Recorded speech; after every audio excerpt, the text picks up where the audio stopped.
Direct at your comment. People want to say it's not a race and homophobia issue. This white girl had 19 grams and spent 2 months in prison and was released. Brittany had 0.7 grams and got sentenced to 9 years. Oh, well, she broke the law. Yeah, she spent 9 months in Russian prison. I think Paul should be free. That's Trump's fault. Well, I think Victor shouldn't have been sent back to Russia. That's Biden's fault. Why are there so many hate videos on Brittany? Why is there lives every day bashing Brittany? Be mad at the government. Be mad at these racist systems. Well, there's not any racism in these systems. Would you want to be tried as a black man? If the answer is no, then we have a problem. Good evening, good evening, good evening. Thank you for joining me here on Talk About It Tuesday. Here are Conversations with Taz, and dun-dun-dun-dun, guess who's back? Now, we do have a few updates to get through before we get into the nitty-gritty of tonight's conversation. And the first, there are 2 videos regarding the murder case surrounding Tatiana Jefferson. If you remember, she was in her home babysitting her nephew, and a police officer shot and killed her while playing video games. So there are 2 videos to update you on what's going on with the trial. And I will say, for these 2 videos, pay attention to the officer who shot her, his demeanor. We'll see you in 2 and 2. When you got in the house, did you tell Darks there was a gun then? When I found it, yes. Oh, when you found it. I'm talking about in the living room after you opened the fatal funnel of the front door. Did you tell her there was a gun in that house? No. You got another fellow officer from the Fort Worth Police Department entering a home which you have determined to be a burglary in progress with possible armed assailants, and you didn't think to tell your partner, hey, there's a gun inside? No. You didn't think to tell her, hey, I saw somebody with a gun? No. Do you not like Officer Darch?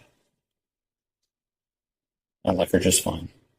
But you didn't seem too concerned for her safety. In your head is what's going on, and there's this burglary in progress, and bad guys are there with guns. You let your partner walk into that house without giving her any heads up whatsoever that the bad guy might have a gun. Is that really what you did? We were talking on the radio and yelling commands. Did you tell her there was a gun? I did not. Is that good police work? No. That's more bad police work, is it? Yes.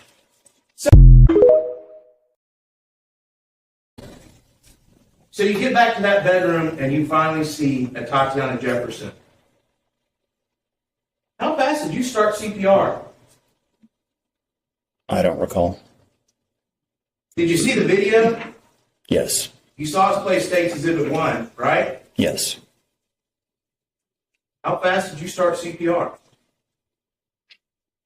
It was a while. Did you start CPR? No. Okay. So again, when I ask you how fast did you start CPR, your answer should be I didn't, right? Yes. I mean, you saw she was bleeding, correct? Yes. You heard her last breaths, correct? I heard what I now know to be her last breaths. Because you didn't know they were her last breaths then, did you? At first I thought it was the dog. So she still had a chance in your mind, didn't she? Yes. She still had a chance in your mind, and you didn't get down there to help her, to stop the bleeding? I did. I rolled her over and pressed an Afghan to her chest. How fast did it take you to... You didn't roll her all the way over, you kind of just lifted her up, didn't you? I lifted her and observed that she had a bullet wound to her chest and looked around for something to stop the bleeding. Found an Afghan and then rolled her all the way over and pressed that Afghan to her chest. How long did that take you to finally put pressure and cover that wound? I don't know. Long time? In watching the video, it appears to be a long time, Tell yes. you what, if you were laying on the floor shot, how long would you want someone to take that long to cover your wound? No. Why? Because bleeding out. Because it's dangerous to that person, right?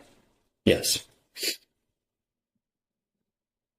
So I know you're crying right now, but October 12th, 2019, you weren't crying when you decided not to administer CPR to Tatiana Jefferson, were you? I didn't decide not to.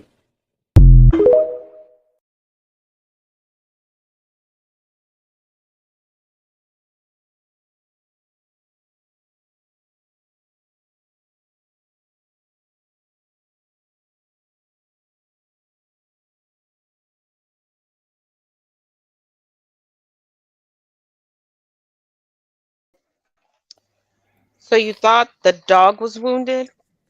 But if you all remember the previous videos that I've shown of this court case, he did not witness her with a gun. His partner admitted that they saw her face upon arriving. He is a trained professional. And his body language tells me he wanted her to bleed out. I Because you know the mean, saying, no there couldn't face, be. no case. That's what I'm saying. I'm just like you didn't think you didn't care. I won't say think. You didn't care if she was bleeding out. That's the correct term there. You did not care if she was bleeding out. Because if you cared that this person who didn't have a gun on, did she have a gun on her at the time? Because I don't remember this case too well. She didn't have She a was gun. playing Okay. video games with her nephew. The door So was ajar. A wellness call was called in. The police came. The door was still ajar. They went inside. He decided that it was a burglary in process, but instead of following through with the wellness check to see if there was a victim and a perpetrator in there, he looked at a Tatiana and decided she was a perpetrator and that he would shoot and never ask a question. and I'm just like, sir. Now, question: did she have gaming headphones on? We have not gotten to be able to see the footage as of yet. Okay. Okay. So I do not know. From the testimony of the partner, they had a clear view of her face. They never identified themselves as police. All he ever said to her was, put your hands up. And imagine you're in your home and somebody just walks in and tells you to put your hands up. I'm You're not gonna not do like, that. you don't know if it's a police officer, the lights are off. You just looking like, what you say? And see, this is where we can circle back around to where we have Breonna Taylor and them not notifying her that this is these are the police, and we are calling to one, check on you, or two, in her case, say, we have a warrant. I'm just like, when is it that we're going to realize that these police people that are not correctly trained or properly trained or trained for a decent amount of time to realize and understand and have empathy for the people that they're trying to quote unquote not protect and serve? Because I'm going to say not protect and serve because they don't at all. They don't have If to, any, according to the Supreme Court. And they're trained properly. Let's correct that. They're trained properly. They're doing exactly what they're trained to do. That's the sadness of it. They're doing exactly what they're trained to do.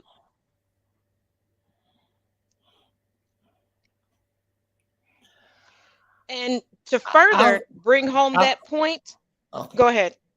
No, I'm saying trained in part to have empathy for people and not, shoot first and ask questions later. Yeah, that's what they're trained That's to what do. I'm saying. Yeah, that's what they're trained to do.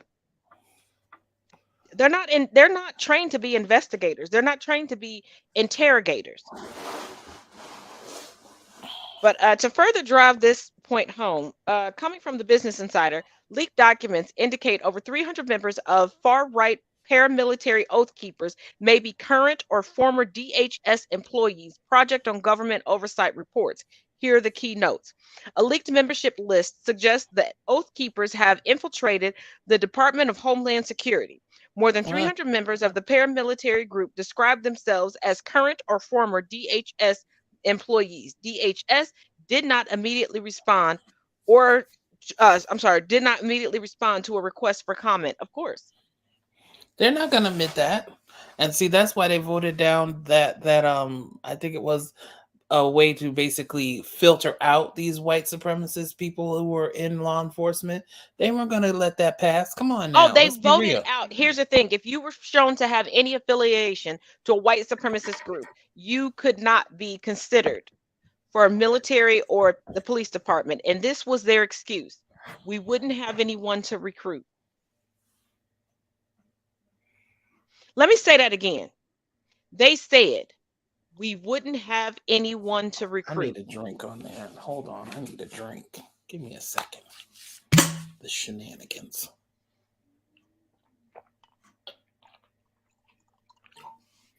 So you mean to tell me, in your infinite wisdom, law enforcement community, because I'm including all of y'all and military too, that you would prefer someone who's racist, homophobic, transphobic, misogynistic on your force, because if nobody like that applies, you'll have nobody in your sectors. Well, let's not pretend that we have gotten away from the origins of the police department. The police department started as the officers of the slave trade. They were slave catchers. They never altered from that. They just became civil servants with the same tenets.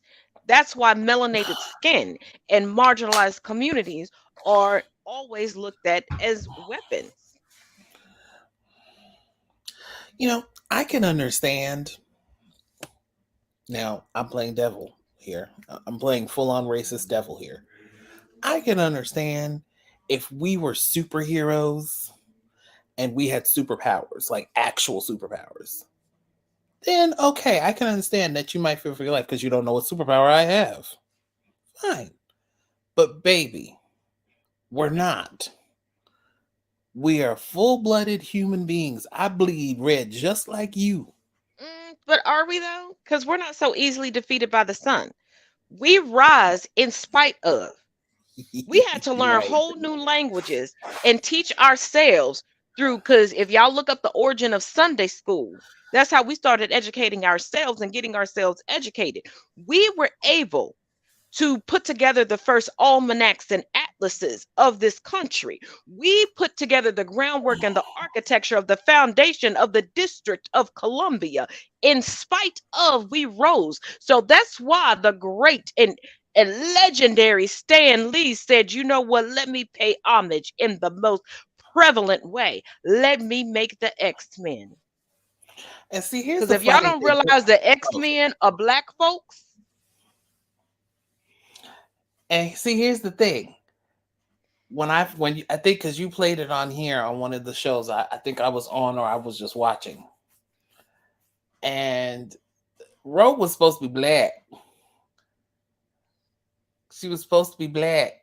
She was supposed to be based on Iman. No, Grace Jones. Grace Jones, sorry. Sorry, Iman. Sorry. My bad, girl. I wasn't talking about you.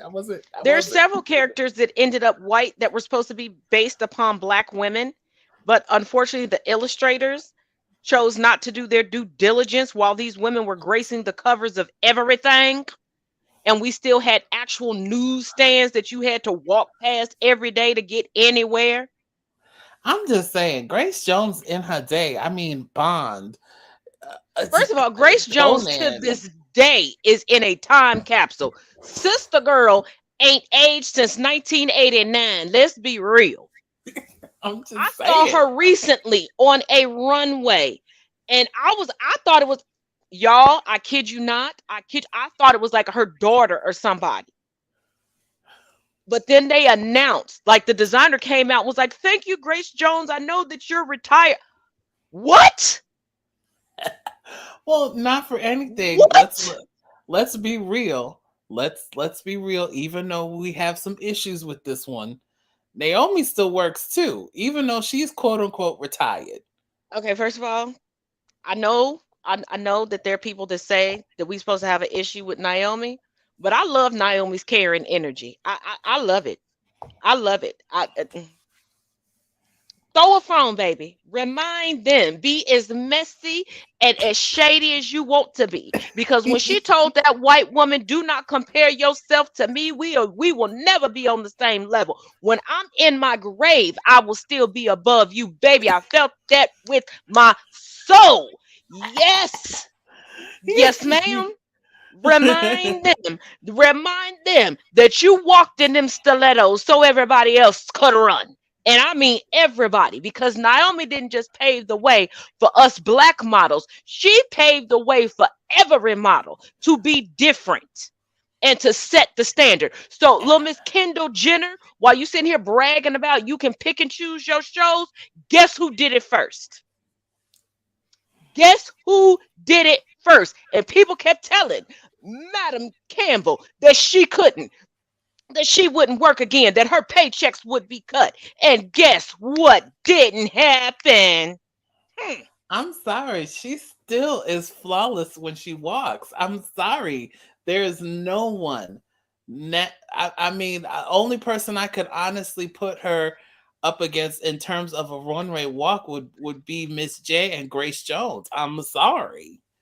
I'm sorry. I'm sorry if to all the girlies who like everybody else, I'm sorry. Between her, Miss J, and Grace Jones, their walks are flawless.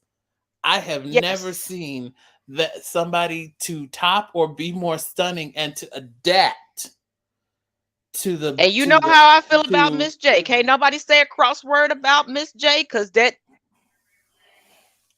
I'm just like look, for we them we to have know we know who taught me how to walk. If you want to see me walk, walk, walk. Yes. I'm just saying, like Miss J has been an equitable person throughout the modeling industry for a very long time. Like him, Miss Andre Leon Talley, God rest his soul. They have been very influential in making sure that black models are a cut above their white counterparts, because they know the black tax still exists even in the modeling industry, even the more, because you have to be exceptional Oh in yeah, order to and Miss stand out. J is very unique. Miss J, I had to walk on tile, concrete, grass, carpet, like everything, because you don't know. When you get booked, you don't know what you're going to walk on. So you need to make sure you're going to be graceful and powerful with every walk and not be walking like this. Oh, he was a stickler for that. Do not have your head down. Do not have your eyes looking down. He And it's funny recorded. because a person that I went to high school with, we reconnected a few years ago and we started hanging out regularly, of course, with my older brother. Because if you know me, if I leave the house, if I ain't with one of my kids, I'm with. You're with that one, right? And he said, he was like, do you look where you going? I was like, I know where I'm going. He's like, no, but most people will look down from time to time. I said, I do. He's like, I don't see you look down. Good. That's the point. The point Now is, at home, am I clumsy Kathy? Oh hell, hell yeah! I will bump into things. I will pinball machine my ass all through this house. But baby, soon as like Tupac, when it's all eyes on me, I will glide across the floor. You will think that I am angelic. I am not. I am not. Do not get it confused. I say this, and see, I will say, Miss J did teach me this. When you perceive what's already in front of you, you don't have to look down. Mm-hmm. So if you perceive that there's a drop, you already know there's a drop. You've already adjusted your weight to handle that drop. Yep. So you can continue walking and keep your pace and keep your stride because you already know there's a drop coming in about 5 to 6 steps. So I have to adjust my weight to adjust and make sure I'm still looking forward. And just like, hold on, I don't know if y'all can see it, but I've looked down at the floor 4 times.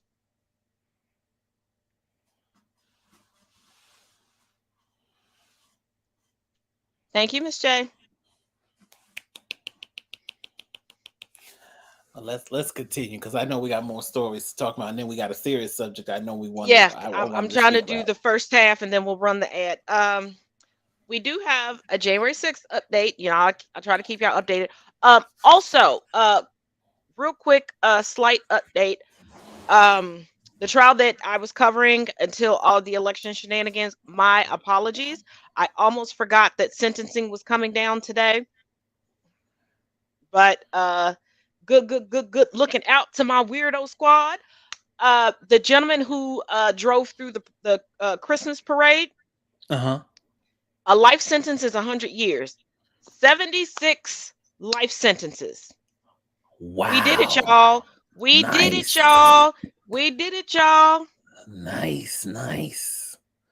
So let's get into this January 6th update, and we're gonna run through that really quick because we do have to talk about Musk, and then I do have an update on TikTok that y'all need to be aware of, and then we'll get into the nitty gritty. Here we go. And on that date, January 17th, here is a text message that was sent to Donald Trump's White House Chief of Staff, Mark Meadows. It says, quote, "Mark, in seeing what's happening so quickly and reading about the Dominion lawsuits attempting to stop any meaningful investigation, we are at a point of no return in saving our republic! Exclamation point, exclamation point. Our, all caps, last hope is invoking martial law. Please urge to President to do so." So it's 3 days before Joe Biden's inauguration. White House Chief of Staff is getting this text message urging President Trump to invoke martial law, spelled M-A-R-S-H-A-L-L.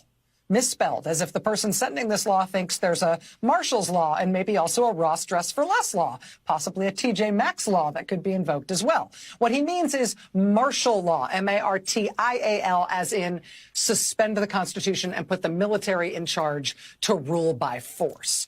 Our last hope is invoking martial law. Please urge to President to do so. This is 3 days before the inauguration. Call out the troops, use military force, use weapons of war against the American public in order to stop the inauguration of the new president and instead put Trump in power. And, this is a message not sent by the White House Chief of Staff. It's a message sent to him. And so maybe you're thinking, I bet the White House Chief of Staff gets all kinds of weird spam text messages from overeager Trump supporters. I mean, whoever sent this doesn't even know how to spell martial law, so how serious could this be? But this text message was not from some rando who just guessed the phone number of the White House Chief of Staff. No, this text message was from a sitting member of the United States Congress, Republican Congressman Ralph Northam. And on that date, January 17th, Trump has been hibernating at home for almost a month. Yes, Trump has barely left his house since announcing that he's running for president in 2024. After a less than rapturous response to his 2024 campaign announcement, the ex-president has barely left the grounds of Mar-a-Lago. Something is going on here. Something is going on.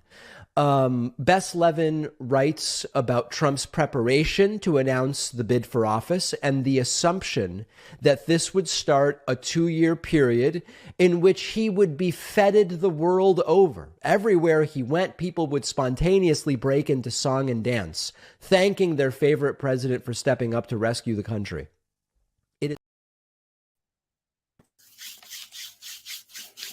So all of this information is coming out, and now Trump is secluding himself. And remember, I told y'all about a week and a half ago, how Ivanka Trump and now Jared Kushner are distancing themselves from Trump. She was not there for the announcement of his 2024 run. The RNC had already told Trump that if you announce this run, we're no longer paying for your legal fees. So you see that Trump is no longer fighting a lot of things. He's not asking for any appeals anymore. He's out of money. And when the conviction came down for the Trump organization, Trump is losing his mind over on Truth Social. And I will bring you all the screenshots from that tomorrow. And we'll pick it apart because I have a feeling, my gut, my spidey senses are tingling that he's gonna go a little bit more crazy tonight. So I don't want to give you half of the story tonight and then have to like try to piece it all together again tomorrow. But yeah, Christian Walker is popping off at conservatives and Trump is hiding. Lord Jesus. We are in the upside All down. is right the We are in world. the upside down. And regarding Christian Walker, I know I showed y'all one video tonight. He is still clapping back at people. Please visit my good sis Tabitha Speaks, either on TikTok or here on YouTube. She's got all the tea on that. She breaks it down immaculately. She has all the videos, all the tweets. Just skedaddle on over there when we're done here, and you'll get all the tea on that. Awesome. Now, as promised, coming from the Associated Press, lawmakers announces bipartisan legislation that would ban TikTok in the U.S. A handful of American lawmakers, including Republican Senator Mark Rubio, announced bipartisan legislation on Tuesday that would ban China's social media app TikTok in the United States. The move adds pressure on the video sharing app's owner, ByteDance, amid fears among some in the U.S. that the app could be used to spy on Americans or censor content. According to a news release from Rubio's office, the legislation would block all transactions from any social media company in or under the influence of a country of concern like China and Russia. But here's the thing. I want y'all to remember a little something. When there were original concerns, TikTok had to find U.S. owners, U.S. servers, U.S. backers. You all do realize why they want to do this. There are tons of campaigns that have been thwarted because of TikTok campaigns. News is hitting the airways quicker on TikTok than any other social media platform. The truth behind all of the global media propaganda is being disseminated and dismantled on TikTok. Look at what's happening in Iran right now. And Iranian citizens are coming up and telling you, no, they're lying to y'all. This is what's going on. Let me show you. Just like y'all may not remember, but way back when, before we had Black Lives Matter as a movement, it was starting to, get up there. When the Griner case came, they threatened Facebook in the same way because people that were in close proximity were showing videos of what was really going on in real time. People were going live. People were updating statuses saying, no, this is what happened. This isn't what happened. I saw what happened. I got this video. This is what they're afraid of. They want to look at how much they're trying to whitewash January 6th in front of our faces. Like, okay, so take for me that particular summer was a very bloody summer where you had like at least 3 black people, 1 white person die at police hands for shooting. Where you had the guy who was shot in the back, then you had Eric Garner for selling CDs. Then you had one other black person. I forgot their name. I will probably remember. On the side, we had Sandra Bland. Then we had a shooting of a young man trying to change a tire on the side of the road. Like, this is why I keep telling y'all, please learn your history. Learn the origins of the Red Summer. Learn the origins. Learn the story and the history of the Red Summer. Because it was just like, because where was I? This was, I want to say this was like 2 years after my dad had passed. So my aunt, my godmother, and my godfather had taken me and my mom to Virginia Beach. We had never been, and we needed a distraction. Let's be honest. Let's be real. We needed a distraction. And so we had went.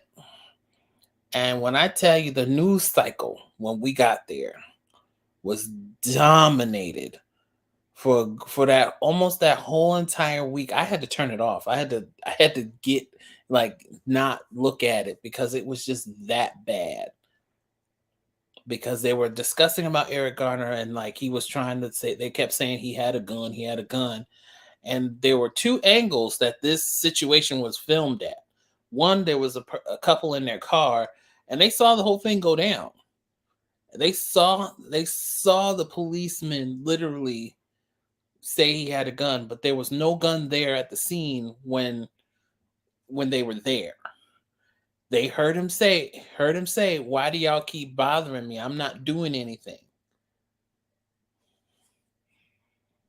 And I'm just like, we're sitting there. You constantly say we need to get a job or we need to stop being lazy. When we're trying to do that, when jobs aren't hiring us, and so we have to find another way to get money. And what he was doing was not necessarily illegal. Here's the thing. They keep telling us to pull ourselves up from the bootstraps. When we pull ourselves up from the bootstraps, they literally burn us down or bomb us. And if you think bombing or burning us down was something from the civil rights, well, the beginning of the civil rights era, because technically we're still in it. Look up the movement of the 1980s.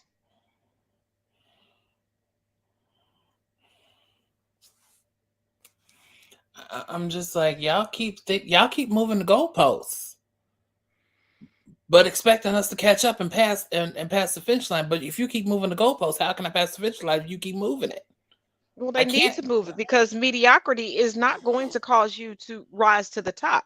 See, when you're the cream of the crop, you're going to continue to rise, and that's what they can't understand. That still I rise, and they still don't understand why we Black women are still phenomenally phenomenal in all of our greatness. See, they have to keep moving the goalpost and sticking ice cubes into our coffee so that the cream does not rise. Because if you could completely compare and completely compete, why keep putting speed bumps everywhere? Okay, I'm gonna say this, and I really know I'm gonna catch some heat for saying this, and I'm sorry. I'll make my apologies now, but it irritates me. It honestly irritates me when you have these singers. As a singer myself, these singers imitate our way of singing. And I'm not saying that you haven't listened to that style of singing your whole life, but I'm just like, it just frustrates me and irritates me when I see the riffs, the intonations and everything. And I'm just like, Because cosplaying Black sells. And the thing about it is the riffs, the runs, the note changes, that comes from the soul. And see, that's why it's not so believable and it's so commercialized for them. because like, okay, take this. Now, I've seen 3 reviews of this one song. 3 reviews of this song. 3 of them. And it's the Sunday's Best Leandra Hicks, Lord Deliver Me, with Leandra Hicks and Donald Lawrence and the Tri-City Singers. Now, you've seen this performance. We have both cried when we see it. Girl, admit it. Girl, bye. I saw the tear. My glasses got a little foggy. I didn't cry. Yeah, whatever.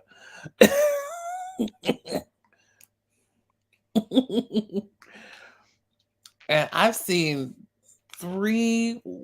So I've seen one of us review it, and see, we already know what we already have. The expectation is already there. We know what to expect. So we're not surprised when we hear this. But the other two, I'll say 4. I've seen this 4 times. The other 3 reviewers went in without the expectation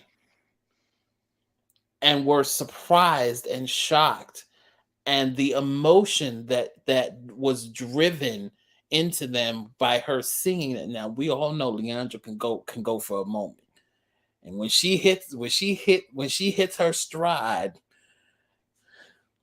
just be prepared for. Just make sure you got something but nice on the floor. when you don't have a soul and somebody gives you a little bit of their soul, it is gonna hit you. She said, "When you don't have a soul, I can't." Oh, I'm sorry. Was today the day I was supposed to be politically correct? My bad. Yes, I missed that memo. I missed that memo. but let me finish. And they went in without expectation. Like even like the one of them did that song, and then Tamala Mann's oh god, there's a one where she does God, I can't remember the name of the It better song. not be "Take Me to the King." No, not that one. Jesus, hold on. I got the name Who of it. Just a decided minute. to touch a Tamala Mann song? That's like touching a Whitney Houston song. Who is trying to touch? That's like trying to touch a She Clark sang Sister it. They were song. these You singers were can't review Tamala Mann just like you can't review the Clark Sisters. Leave them alone. anyway. I'm leaving you alone. Now I might be a no. little sensitive because I did meet the Clark Sisters though. All 5 of them? We had this discussion. No, we didn't. Yes, we did. Mama was free. Okay. No, we didn't. I would remember that. that this that one, was Mama. That was Mama friend. So it's Change Me. He reviewed that one.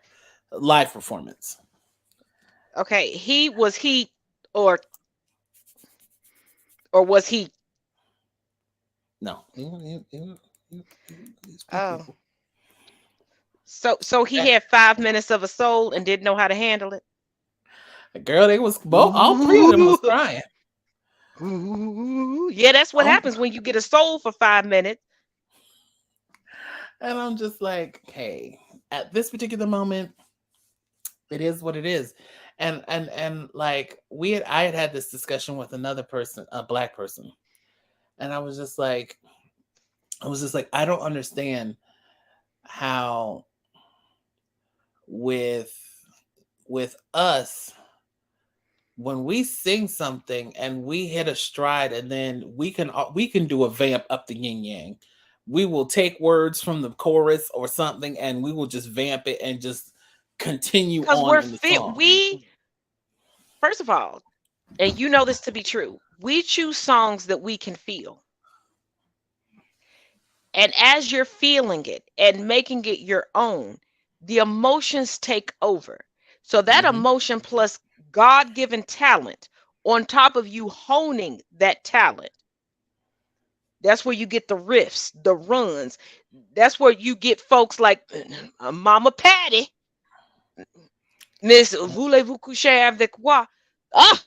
That'll kick off their shoes to get into it. Because when a Black woman kicks off her shoe, we're getting grounded. We about to give you our whole soul through that song. We feel it. Where white people are like, how much money can this make me? Oh, okay. Let me just sing the notes on the page in the order it is. Clap, snap, clap, snap, clap, clap, snap, snap, clap, clap, snap, snap. That's how it goes. And that's how you get Taylor Swift. I said what I said. Argue with your mom in the comment section. And I'm just like, and like I said, and that's what it gets me. And I'm just like, because I had this conversation. I was just like, to be honest, I don't feel anything most of the time when I hear them sing. I'm not saying that they're not trying, because that's all they can do. But I'm like, I don't feel like when I was talking to my mother about Maverick, I'm just like, the type of songs that they're singing, I don't feel them. You The can't words are feel nice. soul. You can't feel something when somebody is singing with no soul. You feel soul to soul connect. You do, You know who Maverick City worship is. do I need to, do I need to pull up soul to soul? No, Do we need to get some back to life up in here? If you have no soul, you cannot convey soul. And I don't care what your creed is, what your race is, your ethnicity, or your nationality. No soul means you cannot convey soul, because soul that is conveyed is what touches people. When you take a bit of your soul and let it spew out and touch people, that's what moves people. When you don't have soul, you have nothing to push out, to touch people, to convey anything on to them. That's why most Christians online can't connect with nobody, because you can't take a dead zombie and make it touch somebody in the depths of their soul. and see, and they were just like, oh well, I was just like, let's be real, let's be honest, and let's take it a thing for this. There's a song that is sung, one by one of us and one by them, and I don't feel the same emotion when I listen to it and from the other side. I don't. And I'm not gonna lie and say I do. It's not the same thing. Like, tell me about a song a white person has sung where you have just made it about one word. I can't think of one, at least not offhand. I can think, at least I'll say a gospel song. I'll say that. I'll narrow the field. Because if you go to Shekinah Glory, there's a song on one of their albums, and the girl is just saying, "Will your heart say yes?" And See, the only white woman who ever truly touched my soul with a song, actually it was a collection of songs, was Shania Twain when she divorced her cheating ass husband. Well, come on, she had an emotion to deal with. She had the soul right there. She knew what she was trying to say. I was like, somebody go check on that man and make sure he ain't buried in her basement, because these lyrics is too specific. I'm not being funny. That was the only time. And before y'all go, what about Mariah Carey? That is a biracial woman, so I cannot put her in the category. So no, I can't.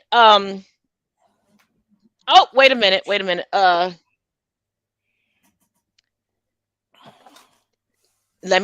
me run that back. I am sorry.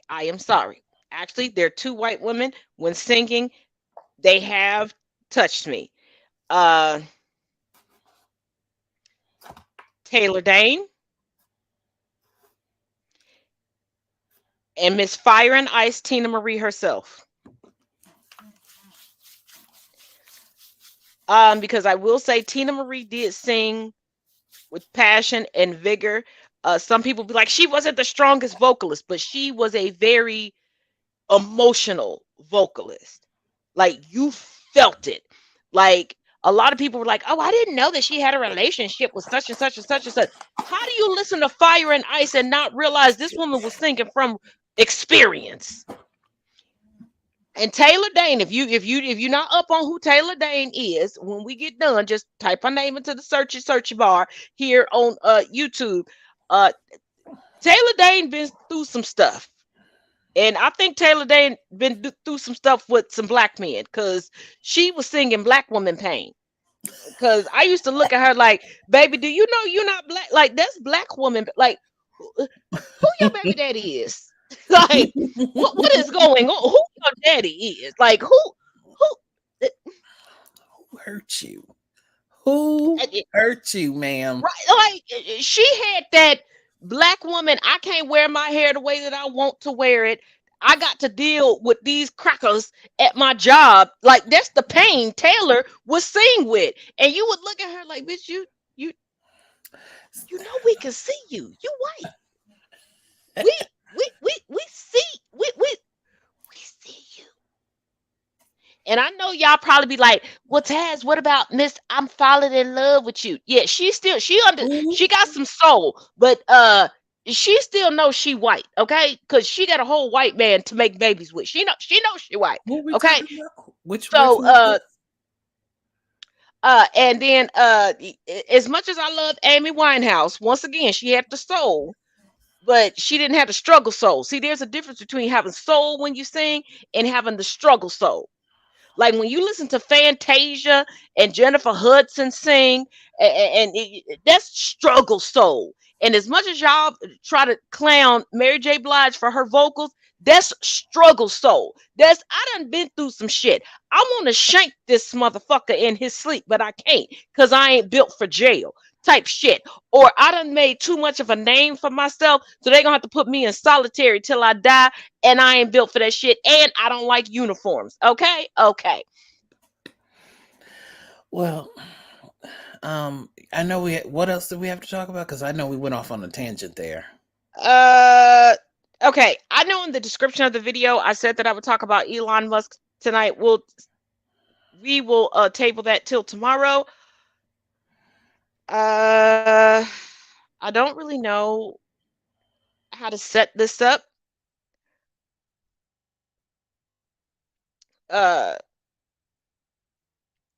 But I will say I do have adoptees watching. I know this for a fact.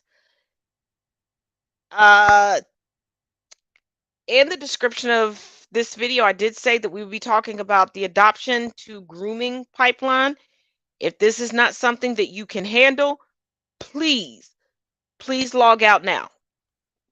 Please do not watch the rest of this episode. Please don't. I'm not trying to trigger anyone. I really am not. I am just bringing something to the awareness of the consciousness. But I am about to play a video and we're about to begin a conversation.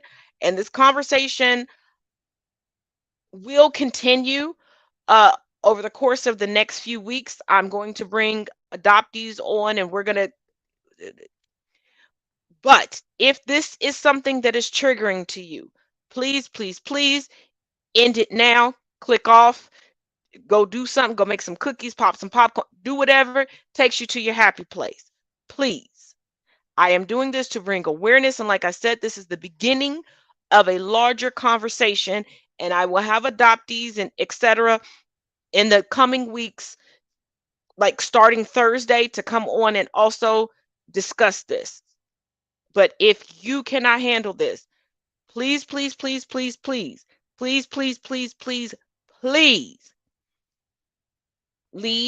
the podcast now. Okay? Okay. Cougar game a little too strong, but whatever.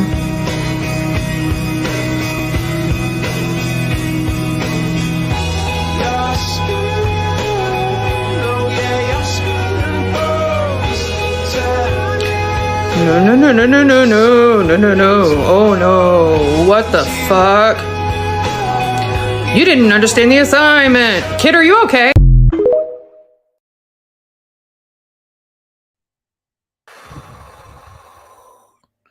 Seeing it again just really just I'm going to let you talk. I'm going to have to cut my camera for just a minute, people. I'm okay. I just need to gather myself. Gather yourself, girl, because I'm about to go in and we're going to have a conversation. So I'm here. My mic is still on. I'm just going to cut my camera so I can gather myself. That's all. No, gather yourself, girl. So as you saw in that video, I don't understand how we have, as a society, have not condemned the grooming of young men. We condemn it for young women. Oh, all day we will come all day, every day. Come for the next of these old gentlemen coming in and trying to take these young girls and groom them for basically SA shenanigans. I'll say that because I don't want to get us banned on YouTube because YouTube is funny. But there's no attention given to the young men, and it's seen as a rite of passage that you bag this older woman. And I'm just like, the trauma and the necessary shenanigans that happen for girls, it still happens for boys, but because of the conditionings that boys have been put through for generations on end, for eons on end, it's not seen as a bad thing that this older woman is basically coming on to you. I'm like, you see that this woman has known this boy, and I stress the word boy, and then teenager, and then through the eyes of the law in quotation marks, is an adult, or is considered by that time an adult when they turn 18. I'm just going to say this. You're not fully functioning. You're not fully thinking. You're not fully doing anything until you've actually experienced life outside of your home. Going to college, making your own decisions, The brain is learning not from even those still. mistakes. The brain is not even fully developed and functional until the age of 26. This is also why I have an issue with the military drafting people and manipulating them into the They draft grooming at people too. 18. Let's call it what it is. But here's the thing. I've spent years telling people that there is an adoption to grooming pipeline. And people have told me that I'm reaching. People have told me that I'm ridiculous. People have told me, oh, they're not doing this. And I'm like, there is a Mandingo effect. There are way too many Black boys that are getting adopted by Black women, by white women, whether singular adoptions or in a marriage. And then all of a sudden they end up in relationships. I have a story I can tell y'all about this. I'm not going to put it on this channel.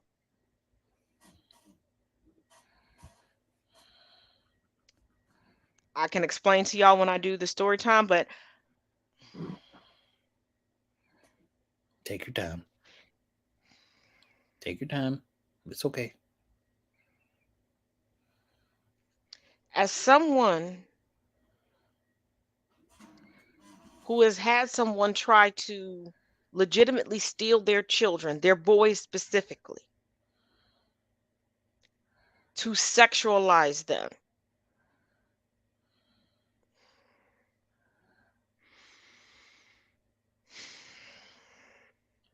it's okay. I thought that I would be better at this point because we talked about this before we went live.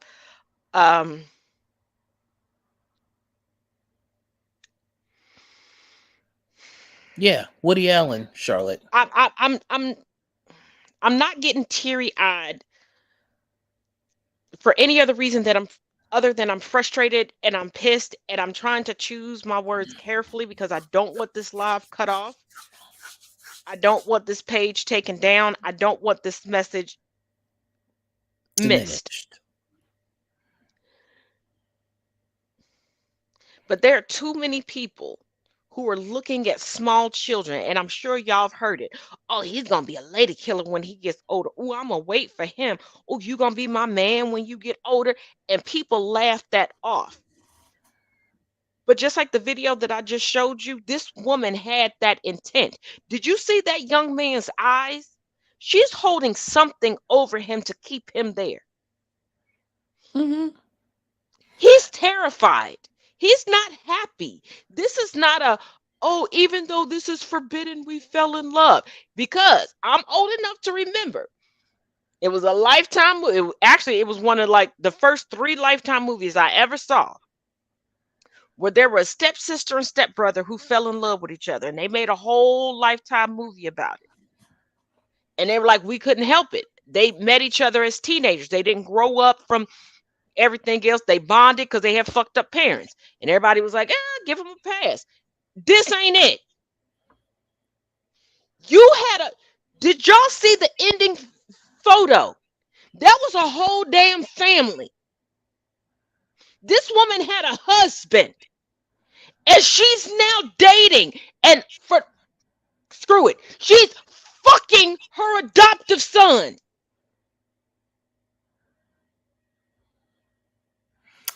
And see, hang on. I'm gonna let relax and chill for a minute. I'm No, gonna say something. that's all I can say tonight. Like I said, this will be a series. I will calm myself down. My apologies. Normally, I'm not like this. I know. I thought that after our pep talk, I would be better. But you say what you got to say. I got nothing else for tonight. I'm gonna say this, and see. I know these people will come here and say, well, oh, what about the girl? The girls already have their situations taken care of, darling. They have their institutions. They have their stop the pipeline shenanigans. We come for their necks when these men come out and try and groom these young girls. The fact that it took so long to catch Robert Kelly is because people were stupid and black people kept co-signing his shenanigans, and because the girls weren't white. Let's call a spade a spade. Because had any of those girls been a white girl, oh, he would have been underneath the jail. He would have been dead. And let's not forget, some of his victims weren't even girls, and that's another reason why it went under the radar. Mm-hmm. And I'm just like, well, since we opened the door, I'm gonna walk right through. You know, it happens with young gay males too, because there's no equal opportunity. Like Heartstopper, as much as I love it, it came a little too late, in my opinion. Those particular positive reinforcements should have been seen from our era and on, but because the homophobia and shenanigans was so strong in yours and my era, it took so long for us to be comfortable. Yeah, but let's rip the Band-Aid off. Let's rip the Band-Aid off. Because too many people joke about the houseboys. Do y'all know what a houseboy is? Oh Jesus, I don't even want to talk about that. That's a whole horse of another color. Same thing, but a horse of another color. That's been pushed out of his house and has nowhere else to go. And an older predator, a groomer, snatches him up and holds over the fact that everything in his life is being paid for. Mm-hmm. Now, see, if it was a young girl, everybody would be at the door beating it down. But see, people convince these young men that it's a badge of honor to be groomed and sexually assaulted. And then we get pissed off when these young men turn into old men and don't understand consent, because they have been told it is a badge of honor to have a consentless relationship. And see, that's what anybody hear me? And see, here's where we get into where, okay, so let's break this down.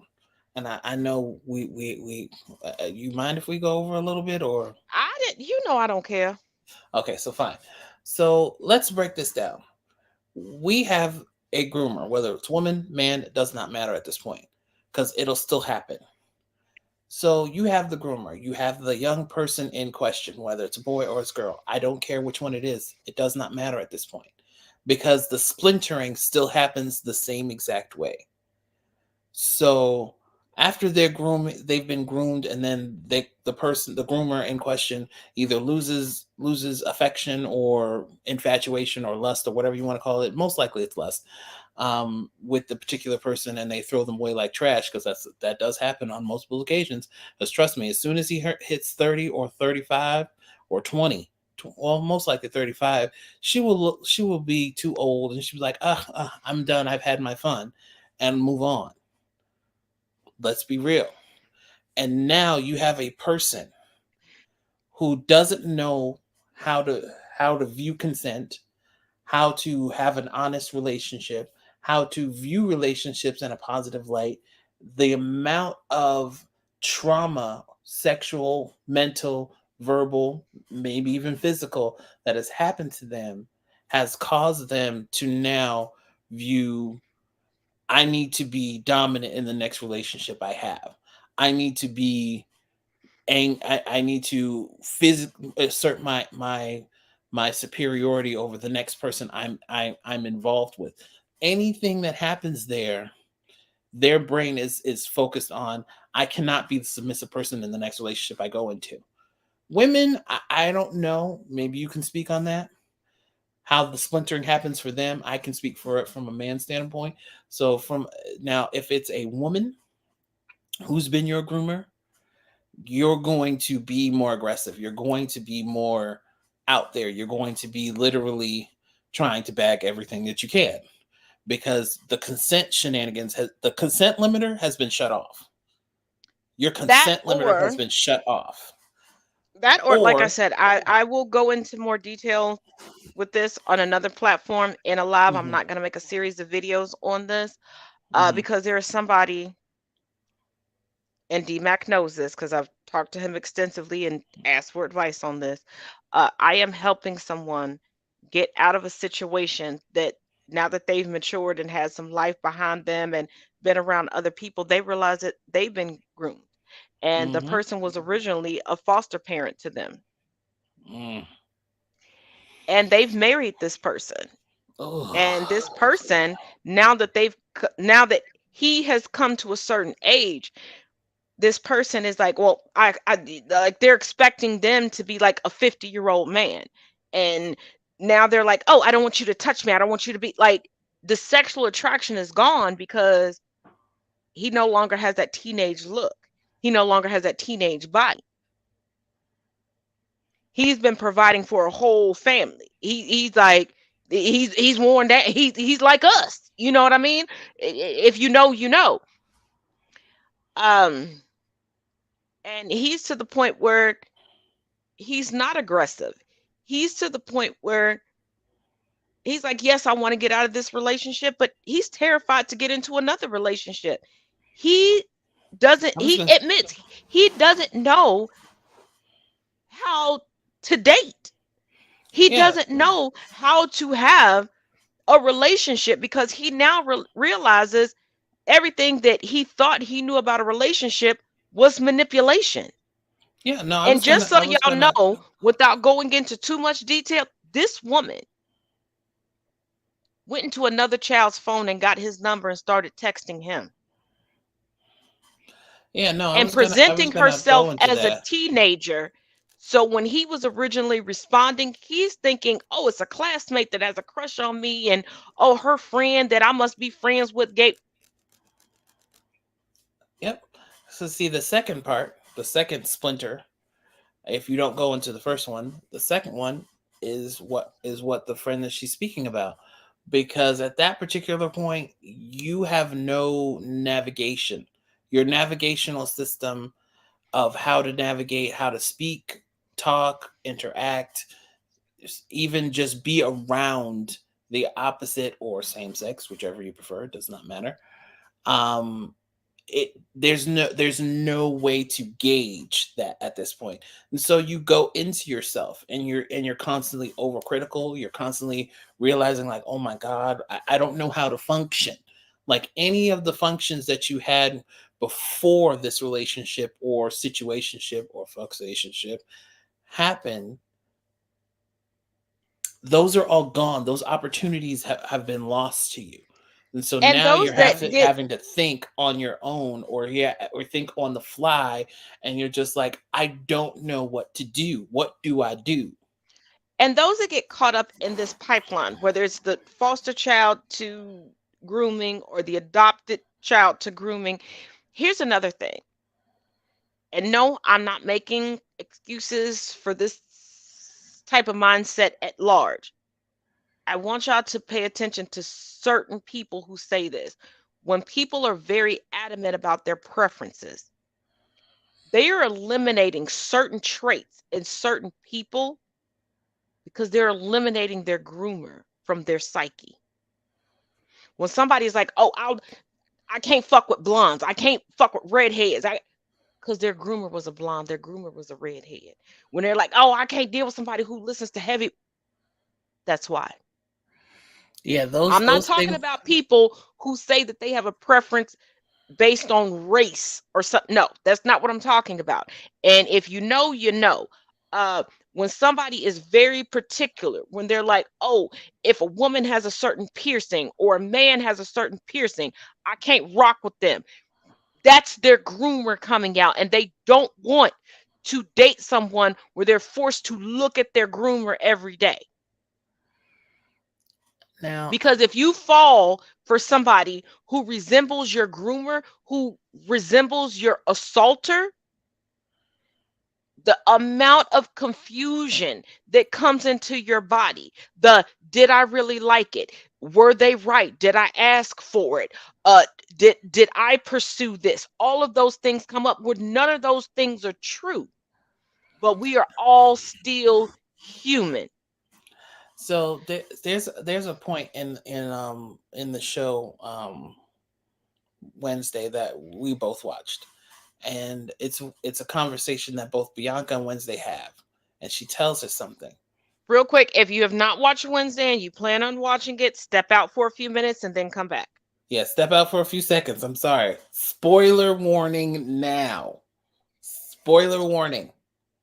I think the regular people who watch us on live have all watched it, but some of the people who watch us, afterwards may not have. So I just like to put that out there. Spoiler Because warning. I don't need the DMs like you didn't want me, Taz.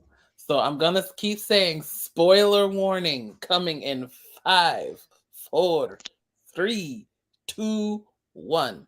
So the conversation that she has with her, and she tells her that she's lucky, and she's like, well, what do you mean being beautiful and popular? She's just like, I have no way of gauging if people actually feel the feelings that they feel for me actually, or it's because of my, and I'm sorry, no tea, no shade to Wednesday, the staff and everything.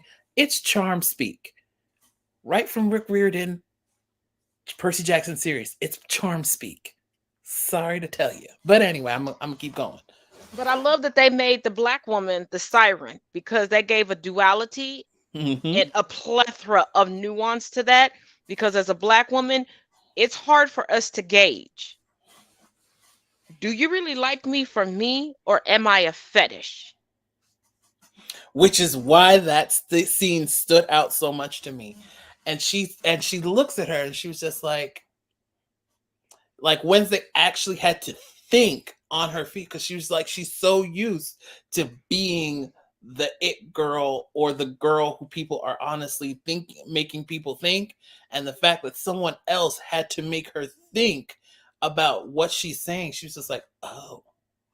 And like somebody pointed it out because I was looking at one of the short reels today, and they were saying like she blinks twice in her conversation with Bianca, and I was just like, what do you mean she blinks twice? I had to rewatch and then see. Yeah, because she doesn't blink throughout the whole series. But here's the thing: Wednesday is a woman, is a young lady of privilege. Think about it. Her and Pugsley are in a private school where they could have been they're in public school where they could have been in private school the whole time. Mm-hmm. And she's an oddity. She walks around and does what she wants to do when she wants to do it without fear of repercussion. And when she finally has repercussions, she's carted off to a private school, an elite private school. So to hear, excuse me, from somebody that does not mirror her, she's verklempt. And also remember, her favorite person in the family is America's Most Wanted, Uncle Fester. Oh, and nice little piece of Taz trivia. In high school, there was he wasn't my direct counselor, but he was a sweet man. He looked like Uncle Fester, and guess who his babysitter was? The poet Sylvia Plath. Shenanigans. Hey, I have lived an interesting life. And I'm just like, for men, and I'm speaking to the men in this in this, we are, the oddities that we have to go through because we have to, one, society puts on the pressure for us to not have any emotion unless it's happy or angry. And I think we've spoken about this on a Man Wednesday or Thursday. The Man motion day, that whatever. was on Thursday. It was on Thursday. So, and we've gotten to a point in this society where, any emotion outside of that is deemed deplorable or wrong or unhealthy or feminine, when it's honestly not. When my dad died, I'm gonna tell you, I really don't remember that day. Like, that day is an honest blur to me. There are still things I don't remember about what happened. Like, I remember me waking up. I remember me getting dressed. We go to the church. My grandmother tried to pull some shenanigans at the church. The director called her out on it. And then the service, the next thing I remember was we were at the gravesite. My grandmother tried to be cute again. And when I tell you people split like the Red Sea, it was that bad. Like, literally the Red Sea. I would have pushed her in. And so it was just that I won't say we're forced, but we've been so conditioned to not let our emotions, and I'm not saying, just give full free rein to your emotions. Still have them underneath control, but still feel them. Don't lock them in a room and say, "Hey, you're supposed to stay here for the rest of the time we're alive." Why do you think the men's suicide rate is so high? Because we're not dealing with them, and then we refuse to get help for them. We refuse to acknowledge their existence, and then when it becomes too much, we take our own lives. And women, let me talk to y'all for a minute. Stop buying into the patriarchy. Stop sitting there going, "Oh, this is feminine. You shouldn't do that," but still fangirling after the men that cry on screen. Stop fangirling after the guys that obviously took 20 years of dance lessons to have the moves that you like, because you like for them to move like Jagger. Stop. And here's the biggest thing. This is my biggest problem. People will watch movies where somebody is done wrong for either a man expressing his emotions, and you're like, that bitch ain't shit, I'd have stuck with him. No, the fuck you wouldn't have. Or somebody starting a business or following their dreams, and they should have stuck with it. Y'all don't even stick with them people. Because how many business owners do you know that you support? How many men have you watched come to you to try to be open about their emotions and you shut them down? Miss me with the bullshit. You can't fangirl over and want this ideal friend, this ideal partner, this ideal everything, but you're openly shutting down everything that would make them the ideal person. And Okay. a lot of y'all that's shutting this shit down, first of all, y'all fucked up from the top to the bottom, from the rooter to the tutor. Let me just say it. A lot of y'all need some lithium, some St. John's wort, some Lexapro, some everything, and about 67 goddamn therapists. Y'all got so much shit wrong with y'all that a volcano hitting your house would be less to deal with than your fucking issues. Like, okay, here's what we're trying to say to you. And again, we're not trying to beat you over the head. The fact that you guys will literally fetishize, like, okay, let's take Bridgerton. Let's do this. Let's go whole hog. Let's take Bridgerton. Women were going ham at these men that were on there, especially the Duke, Anthony, I think Benedict, and Colin, if I'm correct. Yes. Oh, they liked all of them, even the whore. And I'm just like, you want the Anthony to do the dirty with you, but you also want him to be this, that, and the third. And then if he's not one or the other, he's damaged goods and get him out of your face. They wanted the Anthony, but in real life, they were dating the whore because they don't want to accept the fact that they're a whore themselves. Yep, I said it. Get mad. Argue with your mom in the comments section. I don't give a fuck. Y'all got to realize you chase what you came from. The Oedipus and Electra complexes are real. If you do not heal yourself and you choose not to be honest with yourself about who you are, who raised you, who's been around you, guess what? You are condemned for life to chase. You want to know why you keep getting with cheating ass motherfuckers? You didn't accept the fact that your mama and your daddy spent your whole childhood cheating on each other and taking you on their cheat dates. You want to put them in such high regard, like they were so perfect. And then you can't understand why Billy Bob and Mary Sue Ellen keep sucking and fucking around on you. You want to know why you keep running into motherfuckers that want to spend up all your money. You don't want to be honest about that auntie that you thought was so sweet, and you keep covering for her, and you keep giving that bitch your debit card. She keeps spending up all your goddamn money. So guess who the fuck you chasing? Because, oh, I love her so much, and you think that's what love is, being fucked up. And I'm just like, we can't keep existing in this lane where you're not allowing yourself to be a total person.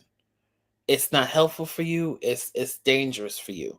And women, you enable these men by telling them you want them to have consent, but then you don't want them to have consent. I mean, make up your mind, because as she just said, you keep going to the thing that you came out of.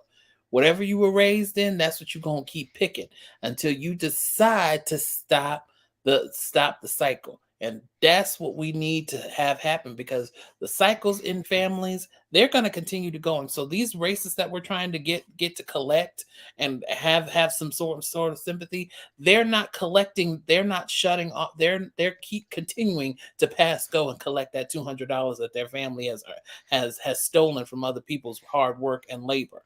They're continuing to collect that $200. They haven't decided, you know what, I'm not going to pass go. I'm going to just stay right here and learn and do my due diligence. They still want to benefit from the hard work of somebody else, because they don't want to give up that prestige and money and respect that they've gotten. I'm tired of people having the same we as Black people having the same conversation, and men having the same conversation of, what is it that y'all want? It's not what women want. It's what you need to do and what you need to fix and what you need to get yourself together. It can't be, you can't keep relying on something else to do it for you. You can't rely on a woman to fix your life. It's not going to happen. It's not. Stop hanging on that 1950s myth where the white wife would have your lunch already prepared, your breakfast ready, your dinner ready when you came home. We're not your mama. But let me say this. For the people in the comment section that already feel called out, I'm sorry. But buckle up, Buttercup, because I'm about to give y'all some straight hardcore facts. First of all, nobody is a monolith. Just because you had 67 exes that lied to you and told you something felt good or something seemed good to them, when somebody tells you, I don't like it, listen to them. Don't come back with, well, my ex liked it, all these women liked it, all these men liked it. Bitch, they lied to you. People do that. And men, women, and non-binary individuals, stop lying to your partners. Stop lying to them, because it didn't work out for you. So why would you set up the next one to be fucked up when you didn't like when the ex set you up to be fucked up? Okay. Also, communication is key. Communication is key. Before y'all decide to claim somebody, sit down and talk to them. Make sure y'all align. Make sure they know your expectations in a relationship and your boundaries. Test out and when I say test out, I'm not saying sit there and make them jump through hoops and ladders. This ain't Candyland, motherfucker. You can tell very early on. And when I say test out, when you tell somebody your boundaries and they immediately give you pushback, go the fuck home. Stop thinking I can change him. This is not a rescue puppy or rescue kitten. Look, Mary Sue Ellen, stop this shit. Billy Bob, stop this shit. You can't change a motherfucker. You can't change a bitch. No. Okay. So when you set those things out and say, look, this is what I expect, this is what I require, this is what I desire. If they start giving you pushback, leave. Emotions have not been setting in. And if you are catching emotions on the first date, baby, you're not ready to date. Go back to get you 3 therapists before you decide to come out. Hold on. I'm bringing it home. And I mean this. Y'all need to stop with all of this. See, some of y'all need to touch grass because some of y'all are too chronically online that you're getting to the point where you're getting into that mindset of seeing a picture of somebody and being able to be like, yeah, I'd marry them, I'd fuck them. You have no idea by somebody's looks who they are as a person, nor how they are going to treat you. And for those of y'all that have decided to try to criticize me because of my track record, and I know that all of a sudden there's people that don't want to believe how many times I've been married. Bitch, you don't know what state I got married in, what country I got married in, what my full name is. I don't give a fuck. I admit I fucked up. That's why I never proclaimed to be a relationship guru. But one thing for certain, 2 things for sure. My 45 rotations around this earth, I have learned communication is the key, and just be honest with people. Because trust and believe, I've had several people try to fight against their nature when I say one thing: I don't pump gas. I don't mean that you got to come pump gas for me. I just say I don't do it. So if you catch me at the gas station and you think I'm cheating on you, more than likely it's a relative you ain't met yet. And even though my children are very, very grown, I don't just go on a date with somebody and introduce them to my children. No, they are precious to me. You don't get to just meet them off the bat. And I also believe that just because we dating don't mean I got to have sex with you. I done had whole relationships that have never been carnal. Oh, I know that fucks up the timeline and the narrative that certain people have out about me. But yeah, there are people I've dated for years that we ain't even never kissed. We ain't never held hands. Because you got to realize a relationship is more than that.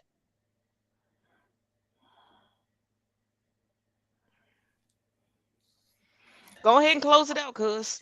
So, ladies and gentlemen and non-binary folks, I'm going to say this to you. First, to the men, stop asking for the playbook to these women. If you're going to ask a question, ask the question as a yes or no. That's it. Women, if you go out on a date and he asks you what things do you like, leave. Do not even entertain. Do not even pass go. Do not collect $200. Leave. Tell him you got to go to the bathroom or Let something. me interject real quick. Stop asking questions on dates. And I'm saying this from experience, and this is something I do, and I've told people, and my cousin can tell you, I've told him this too. We do. Bring up scenarios. If you want to know if somebody is close with their family, talk about an outing, a regular outing you have with your family, and see if they are down with it. Because when you ask somebody a question, and if you think I'm joking, test this out for the rest of the week. When you ask somebody a direct question, you're giving them a direct pathway to lie to you. True. I will not lie about that. First of all, you don't never lie. You the most truthful person that I know. You've been so honest. Sometimes I done got my feelings hurt. Actually, I can't say that I got no. Let me correct that, because I don't want the people to think that. No, my feelings didn't get hurt. I don't want to say it that way. You've been so honest that I've had to laugh at myself. My feelings weren't hurt. It took me a minute to catch on to what you found funny. But once I got it, I was laughing with you. So let me scratch what I said earlier. I didn't mean to word it that way, but this man is so honest that, and there are times where I will be a cranky bitch. I ain't gonna lie. And he'll look at me like, did you eat? Did you have, what the fuck is wrong with you? Are you hungry?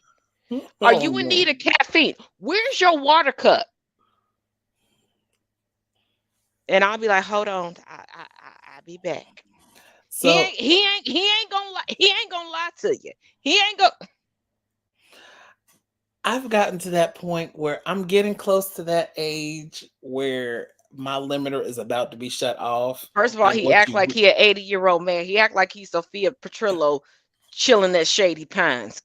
Lord Jesus. He turned 40 this year, y'all. And he acting like it's the end of the world. Jesus. No, Jesus. if you let me finish, hold on. Looking 25. I'm just saying, we all know that age where we get to and that limiter just completely shuts off, and whatever we say is just gonna be what we say, and it lands where it lands. I was 5. Oh goddamn, I'm evil. Shit. So Cody, I'm sorry. I did not mean, none of what I was saying was meant as an attack. I am sorry. Oh no, she talking about me. She talking about me because I know what she talking about. I'm trying not to address it right now because I'm gonna break down on camera. Keep talking. Keep going, because I didn't know the conversation was gonna go. I warned them. I gave a 5-minute warning. Shit. But yeah, no. Man, we have to. Women are already given dealt a hand that is favorable to them, but then not favorable to them. It's a good hand, but it's also a bad hand. And for them, they have to navigate this world with heavy shoulders. And Black women have it even worse, or slightly good hand. They have to navigate this world where we as men do not, because they have to constantly fight on both ends. Like, am I going to make it through this day without somebody sexualizing? Oh no, we know we're not gonna make it through this day. That's why we carry weapons. Well, yeah. Shush, mute yourself, woman. It's my show. I ain't muting shit. My name on the banner. I ain't muting shit. Go on.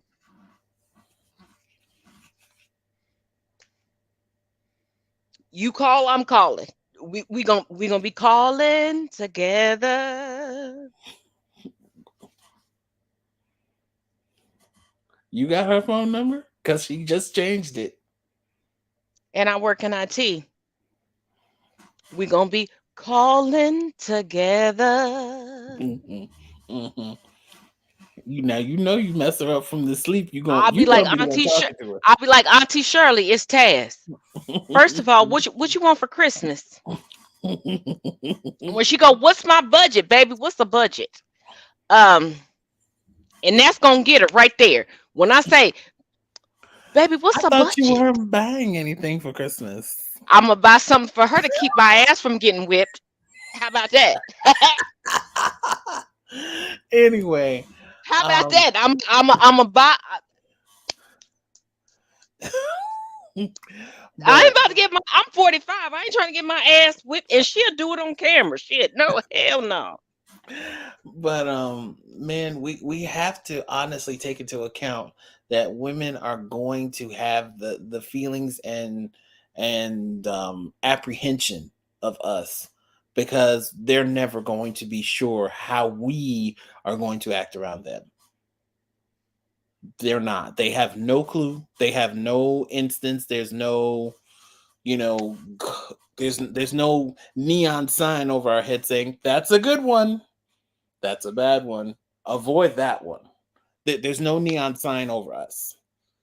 So until she gets to know you, talk to you, and at this particular point, you have no reason to lie to this woman. If you want the pee, then just tell her that up front.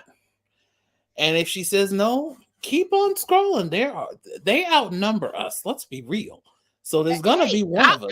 I'm a woman that has dated women, and I've been brutally honest. It has not kept me from collecting wives. Oh, and if any of my sister wives are watching, I love y'all, boos. And I'm just like, women will respect that honesty and be like, oh, well, yeah, that's not what I'm looking for. So keep it pushing. There's no need to constantly say, well, there's a sister Sally Sue who probably just as interested in you to go do the deed and go about her business.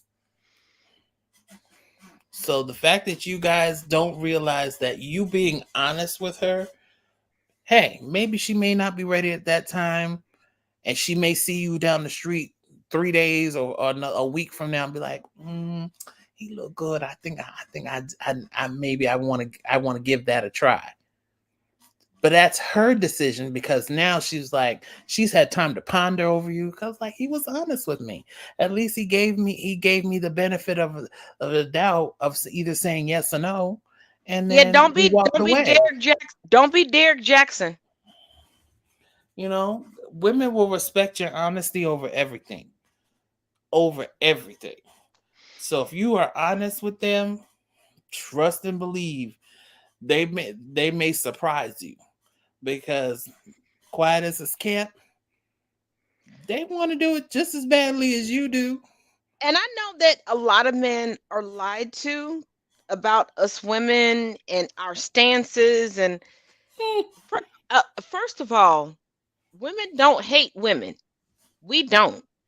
We just stopped correcting y'all because we realized we could form alliances to fuck you up when you fuck up. Like, I'm just final. Oh, first of all, are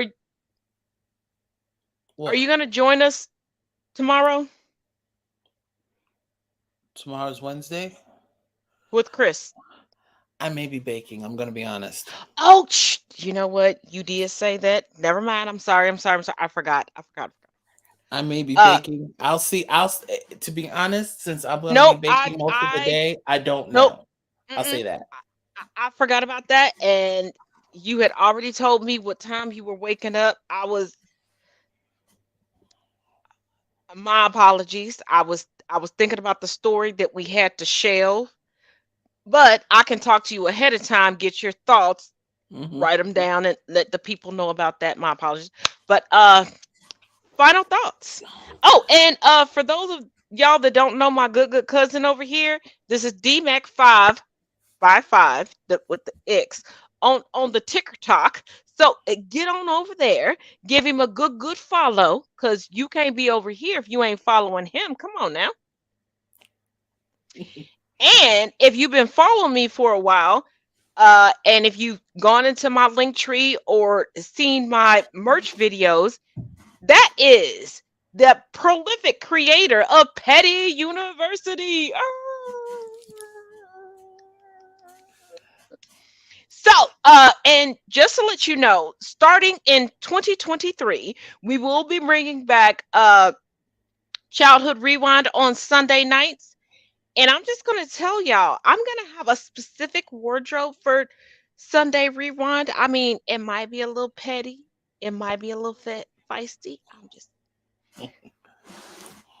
if you catch what I'm putting down. But final thoughts, cuz. I'm going to say this, and I hope it's not taken in the wrong way, but boys are victims too.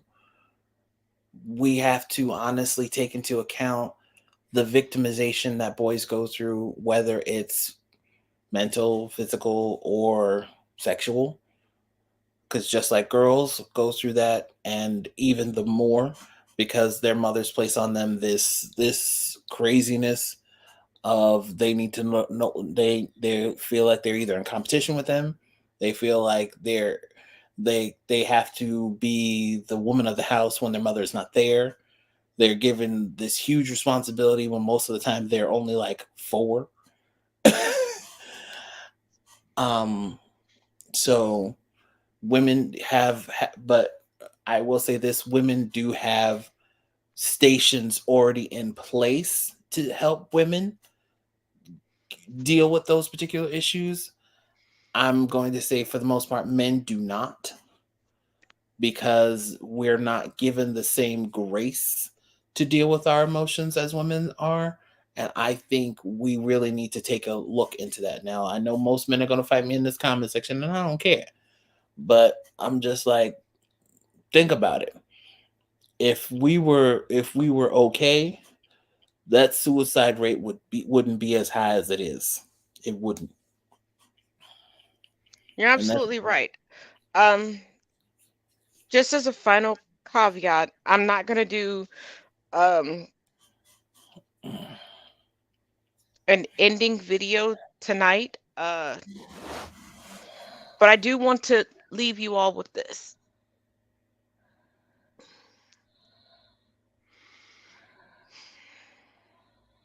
If you know a young boy, a young man, please reach out to me. There is an organization of mothers. They call themselves the Mama Bears. And I can say this because you're not going to find them online.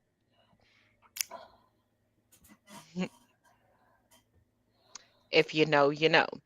Now, I'm not saying that they don't help young girls, but we know that there are a lot of organizations that are already out there to help young girls. This is just a collection of mothers that, just like me, like I said, I'll do a story time, that a situation was presented to me very publicly where I couldn't really react the way that I wanted to react. And when I tell this story, you'll understand. And actually, I'm gonna take a break, get something to eat, because I stuffed myself at lunch, so I still got my whole steak burger, my fries. Nice. To eat. So I'm gonna eat that. If y'all just give me like 45 minutes to an hour, I'll go live on TikTok and I will fill you in on the rest of this. And it will make sense to you. But I feel blessed that these women reached out to me so that I could help bring you to them. The core of this group is local to me, but they've attracted. I found out like right before we went live, I got another message. I thought it was just coast to coast in the United States. Oh no, they got mama bears in other countries. Nice. So even if you see, if you detect something, hit me up in my link tree and attached to this podcast itself, this channel itself, is an email that will get you directly to me. A lot of y'all know another email address that's attached to me, but you got to realize I get literally thousands of emails on that other email address. I created the email address that's attached to this channel. So, once again, thank you very much for viewing. And also, thank y'all for sticking it out with us past the hour mark. Also, check the links in the description for further context on the things that we talked about earlier in the hour. And as always, come on, cuz. Each one teach one, each one reach one. Till tomorrow, y'all. Once again, thank you.